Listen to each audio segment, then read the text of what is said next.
tababar ku saabsan kor u qaadista iyo tayeynta aqoonta saxaafadda ayaa maanta magaalada Ceergaabo uga furmay 25 suxufi waxaana tababarkani suxufiyiinta u qabtay ururka suxufiyiinta Soomaaliland ee Solja iyadoo suxufiyiintani isaga kala timid degmooyinka gobolka Sanaag waxaana ka soo qayb galay furista tababarkani barasaab ku xigeenka gobolka Sanaag boqorro waxgarad aqoon-yahano iyo matasharaf aad u tiro badan Cabdullaahi Xuseen Darwiish gudoomiyaha ururka suxufiyiinta ee gobolka Sanaag ayaa ugu horeyn goobtaasi ka sheegay ujeedada loo qabtay tababarkani ujeedadana meesha isugu nimana waxa weeye tababarkan ay ururka Solja ee gudoomiyaha uga ahay gobolka Sanaag u qabteen suxufiyiinta ka kala hawlgala dhammaan degmooyinka gobolka Sanaag marka laga reebo degmada Laasqoray oo hadda wax wariyay inooga tababarku wuxuu ku saabsan yahay sida aad boorkiisa ka arkaysaan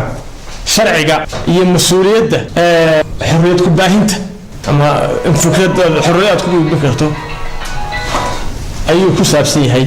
runtii arrintan maanta halka hortiina aad ku arkaysaan waxa weeye 23 suxufi oo isaga kala yimid degmooyinka gobolka fadhiya waxaan rajaynayaa kulankoodani inuu noqon doono mid wax weyn ka tari doona isticmaalka bulshada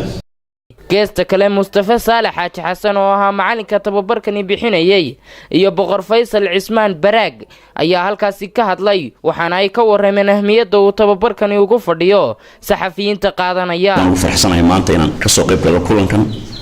anagu dibadda ma joognaa dibadduna wararku meesha ugu xasaasisan yihiin way dalka qofka jooga waxaad qortaan oo idin arkaya anagu sidoo waxaad arka qortaan u baanu uma rumaysana inay waxaas wixii ka socda gobolkeena yihiin marka runtii maanta inaan halkan ka soo qayb galo kalmad idin ka yiraahdo hadda tababarka dhexdiisa waa wax aad iyo aad ugu fiican chance ay arrinta aan helay aan media waa jeclay weligeena ku dhex jiray shaqada haysan shaqa dheer ma wadamada dimuqraadiyadda adduunka ugu horeeyay sida Mareykanka Ingiriiska oo kaliya afar wax ayaa la yiraahdaa wadanka dimuqraadiyadiisa haya berigii hore saddex baa la oran jiray dawladda cadaaladda iyo baarlamaanka imika waxa lagu soo daray waan idin tusi doonaa wariyayaasha mid intuu mahadsantiin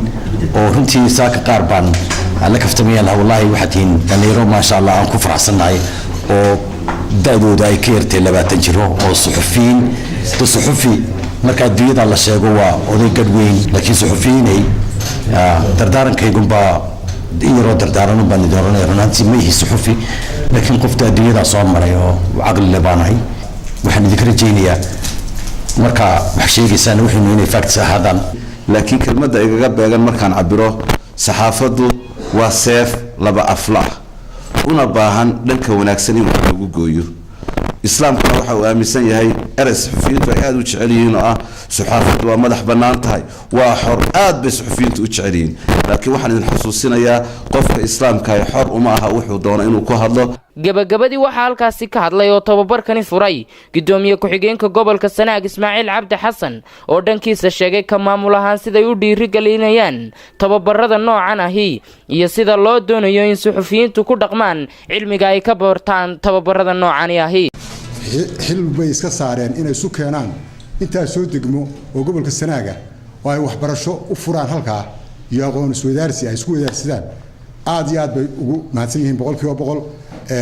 waana ku mahadinayaa runtii waana wax loo baahnaa waxaan kula u mahadcelinayaa